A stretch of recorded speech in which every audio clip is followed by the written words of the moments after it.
Hello, everyone. It's Art Gelwix, and I just wanted to give you a quick overview as to how you can create a task list within Notion. This is in direct response to a question that was posted here in PPC.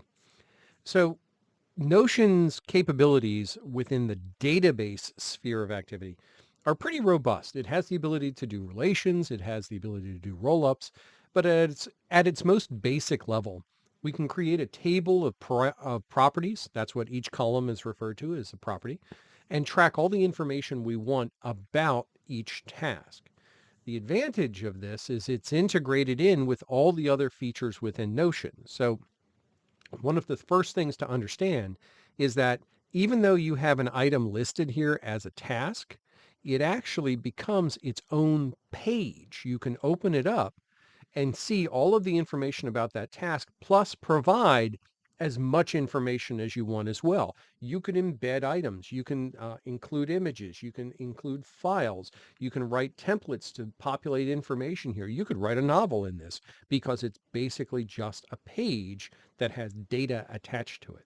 That's a really important factor when you start to think about how do I manage tasks? Because now a task doesn't have to be just a line item. It can be everything about that item. So if we think about that and we start to put that into application, now we can start to use the views that are built into Notion and allow us to manipulate the tasks themselves in the ways I need to get them back. So for example, here in this table layout that we've got, you can see I have an impact property. I have a category property that allows me to assign data to these things. Well, if I decide that I want to be able to see this grouped by category, it's an easy step. I can use either a Kanban style layout, or I can go through and let's take this table, let's duplicate it, and we're going to say group by category. And that quickly, I've got it broken down and grouped out by category, collapsible with toggles, including counts, the ability to add additional items. And if I really want to take it to another level, I can take this and then say, filter it, if I hit the filter button, based on anything saying that done is unchecked.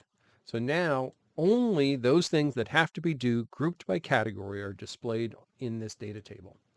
Now this is a nice thing at the desktop level, but what if we're out on our phone? What if we're out on our tablet? Well, let's take this same idea. We're going to create another view and we're going to create a gallery view. And the reason why I like to use a gallery view for mobile is it makes displaying the content much easier. So for example, you have the 4 tasks that are displayed here. On the phone, these will show up as a column, actually clickable boxes for us to be able to dig into. Now that doesn't give us a lot of detail here, so let's add in a couple of these other properties that we've already included in. We're going to include whether it's done, its due date, and let's include its category. Matter of fact, let's include impact too. We've got all of them there. We've got the space available. We can see it. Now I'm going to take this same view and I'm going to duplicate it again because I want to have a specific view that allows me to filter this based on the done actually being done. Closed, save that for everyone. And now I have a gallery view, and let's rename this so it makes a little bit more sense. Gallery to do. And we'll call this one, rename it to gallery all. And this table happens to be all grouped. Let's If I don't make sure that's consistent, that's going to bother me. So you can see very quickly, I can go through and create a data table, create it with the different parameter sets that I need using the properties, and provide multiple views that are going to be friendly no matter whether I'm using this on the desktop, on my phone, or on my tablet.